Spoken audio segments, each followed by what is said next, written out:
So, what are my thoughts on Lupe's recent album, Drill Music in Zion?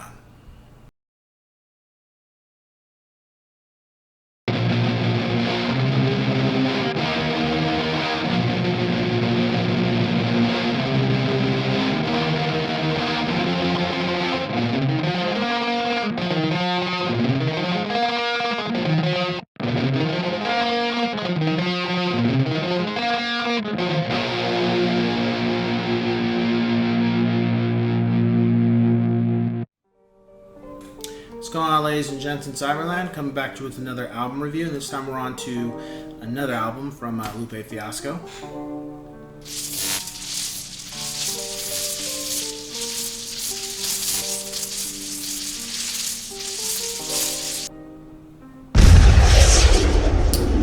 Drill Music in Zion.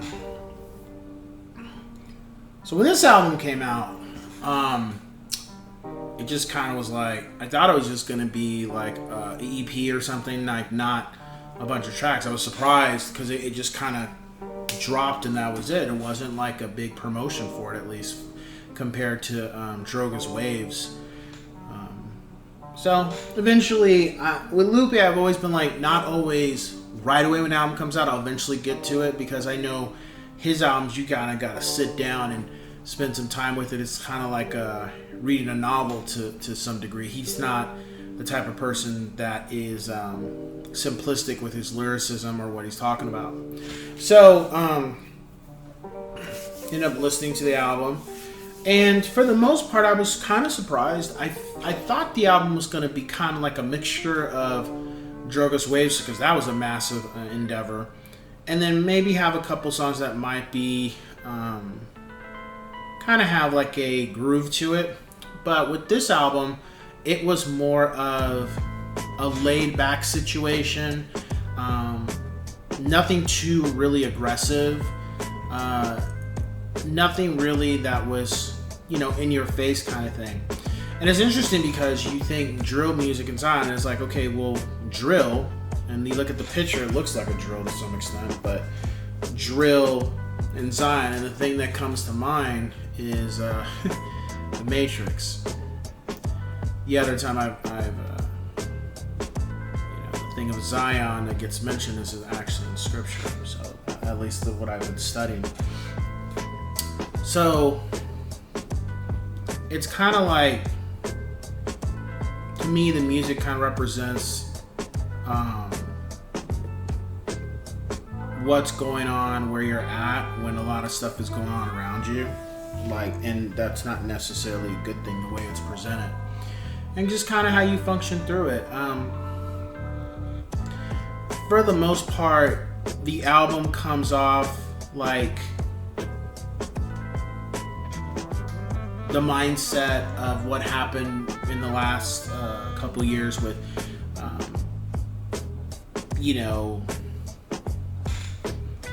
COVID, the pushback, the trans stuff, some shootings, people's mind literally just going mush from being locked down, all the illegal things that probably shouldn't happen that the government had a hand in too.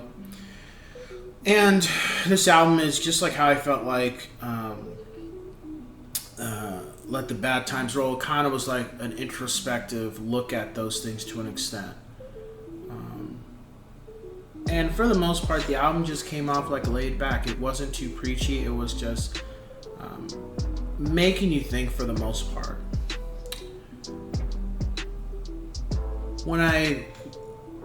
It took me a while to get into it though, I'm not gonna lie.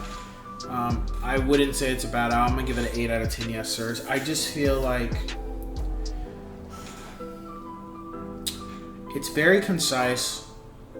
None of the album felt like there was filler in it, and it just was like, it just kind of flowed track after track. Like, it was interesting to have another Mural on here too, because we already had Mural Jr. and Mural, so now this one is Miss Mural. I thought that was kind of interesting. But overall, very concise. I didn't nothing, but I think even though I liked the album, I didn't feel like there was too much that stood out as opposed to maybe Drogas Waves and everything before it. Now, don't get me wrong, it's not like Drogas Light. To me, that was not a very good album. It was very disappointing.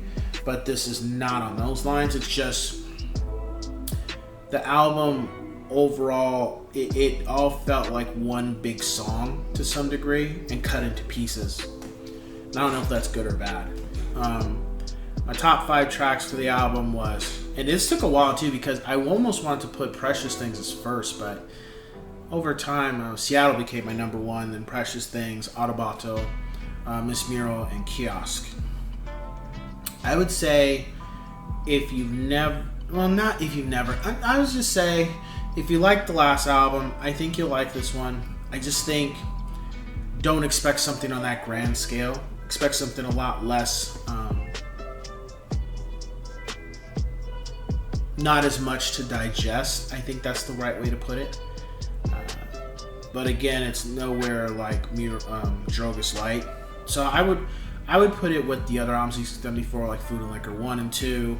The Cool, I mean, it's not better than, to me, it's not better than Food and Liquor, The Cool, or Tesla and Youth. However, I think I would say it's better than Lasers, of course, because Lasers was a disjointed album, and the original album is kind of a, you know, for those who can get a lot of the tracks, you have to acquire them. I don't feel it's better than Drogas Waves, but I would say it's kind of on par with Food and Liquor 2, give or take. So, but for the most part, it's enjoyable. It's just a kind of something you put on when you just want to relax and, you know, like sitting down having your dinner or something, or you have a long drive ahead of you. It's something like that to put on and listen to. That's what I got from it. So with that being said, you know, cue the music. Yeah, yeah. Yeah. I don't believe in nothing solid, but if we are trapped in here, I hope that we go supersonic when we leave. Yeah, yeah. I kept my promise to the streets. I kept my promise to the streets. I kept my promise to the streets. To see my vampires in the sunlight, to look my eye right in the sun's, and bring all my knives to the gunfights. One life, live 100 ways, but never break it down like gum bites. If done right, you'll be unliked, but you'll be unlike when you gotta run where snares not a drum type. Where they hung whites, psych, where they hung blacks, even hung like a black life as a batch don't come twice. You can light a fire with a thumb swipe, but you need a lighter if you got the motion, but none of the components, then it's karaoke, and it don't